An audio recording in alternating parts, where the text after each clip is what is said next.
and we are back. Peanut Gallery, let's talk about Full Gear. Number 1, thumbs up show. Yeah, it was a thumbs up show. It wasn't a 2 thumbs up show, but it was definitely a thumbs up show. Yep, it was definitely better than the last one. And I think a lot of people in the news cycle said it was much better than the last show. Mm-hmm. They're kind of in that rebuilding phase now. Yep, you gotta start to rebuild some stuff, and I think they did that in strides. But let's talk about the pre-show fairly quickly. So the first one was the Factory taking on Orange Cassidy, Best Friends, Rocky Romero. It was Danhausen, but he wasn't here. So number 1, it was an Orange Cassidy thumbs down match. I'm only going to give it the credit because how they did Danhausen in this match was actually very interesting. It was, but it's whatever. It's Danhausen, and it was a pre-show, so I wasn't expecting like a whole lot out of it. The only thing was that, Orange Cassidy is still incredibly popular. Yes. And it's always a good thing to see. And it was a kick thing for Danhausen to pick up the victory. It was a pre-show match. It didn't really need to be made majestic. It's just there. It was there, physically. All right, let's talk about the AEW World Title Eliminator semifinals, because apparently this tournament, despite it to determine the number 1 contender for their main champion, has to be on the pre-show because fucking reasons.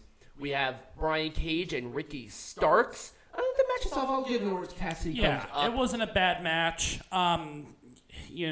I don't like Ethan Page very much on commentary, so there's that. No. But that's about it. Yeah, I mean, the match itself was wrestled okay. I thought the injury angle was unnecessary. Yeah. And I probably would have not have done that with Ricky Starks, but I don't get it. You have this tournament that you've been doing for like a month and a half now. Yeah.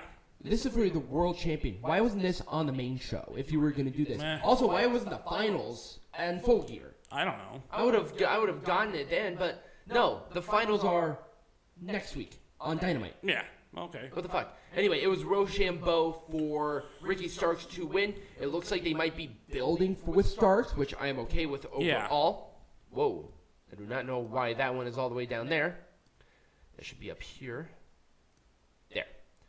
So, in our main event for the pre-show, it was Jun Akiyama taking on Eddie Kingston. This was a thumbs down. I hated this match. This was a very sloppy and kind of slow. Very stiff.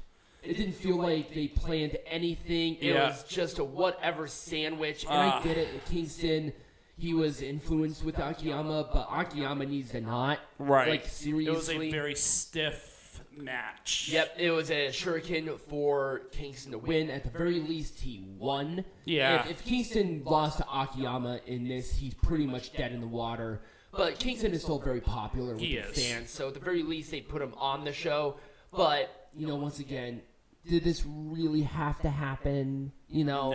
I'm kind of there on that. Have I mean, to it's not NWA levels of bad as it relates to putting everybody on the card, but probably could have skipped this and would have been fine. Yeah.